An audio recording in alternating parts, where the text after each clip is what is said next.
Hello! Today I want to talk about persuasive design in action.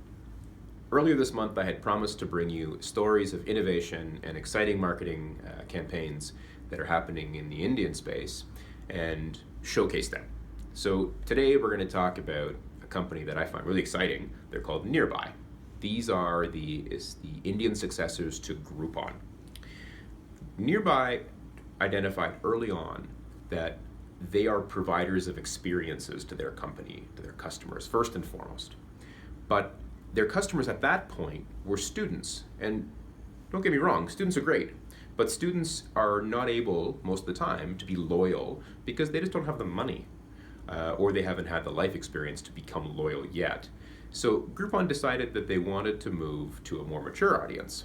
They wanted to have customers who were 25 to 35 years of age because, frankly, these customers would be able to spend with them on a regular basis and help their business grow. But they didn't want to take a mass marketing approach. They decided they wanted to focus on a very narrow segment and offer at a time and offer experiential marketing kind of solutions.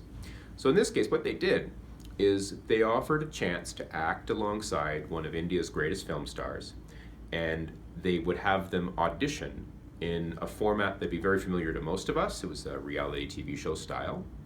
And I encourage you all, in the comments above, I posted a link to this video. Please go check it out. It might just bring a tear to your eye. So the result of this approach was one lucky winner got to act alongside Shah Rukh Khan in what turned out to be a 7-second spot, but nonetheless it was the chance that this winner ended up getting. And the campaign itself was tremendously successful. They were focusing on an Indian audience only, but this thing went viral. It was a global smash success for this company. It was amazing. Please check out that video. But why am I telling you the story about them? I wanted to continue our conversation about persuasive design. And I wanted to use this case to talk about it. So here's what we know.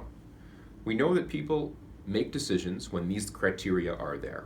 When the person is motivated, when they have the ability to make the decision, and when they're triggered to do so. So in this case, motivation was twofold. One, to that prospective customer, hope. I just need a chance. Hope was the motivator. But also, many of us have artistic friends. We have people who are musicians or actors in our lives who in the early days we thought would make it big.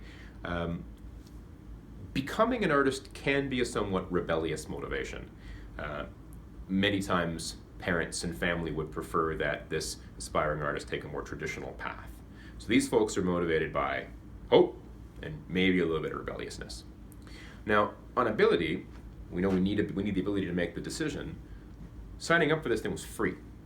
But crucially, there was a little bit of effort that would be involved, and there was a little bit of money that would be involved that was important for Groupon. You had to get to this audition, and sometimes this audition would be in another city from where you lived, or be across town. You'd spend the entire day getting there. So there was a degree of physical effort that would be involved.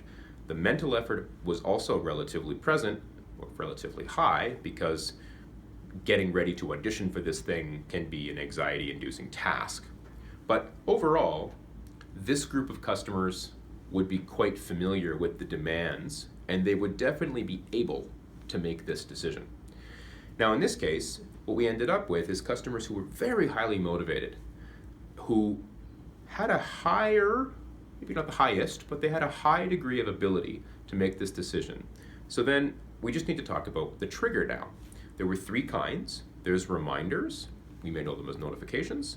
There are influencers, which are really great when the decision is complicated, lots of ability is required, motivation may not be so high.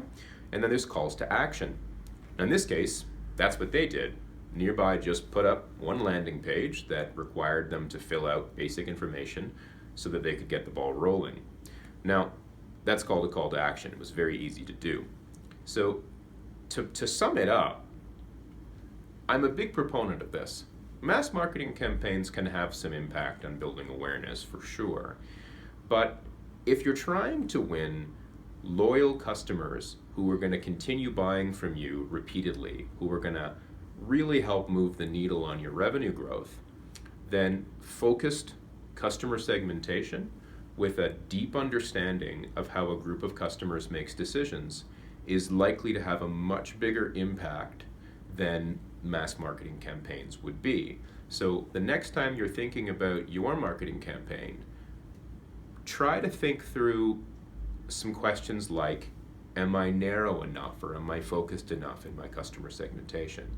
And once you've answered that question, then start to dig through how these people can be motivated, how these customers can be made able to make this decision if your process needs to be simplified, for example, or your messaging has to be simplified, and what's the right trigger to use.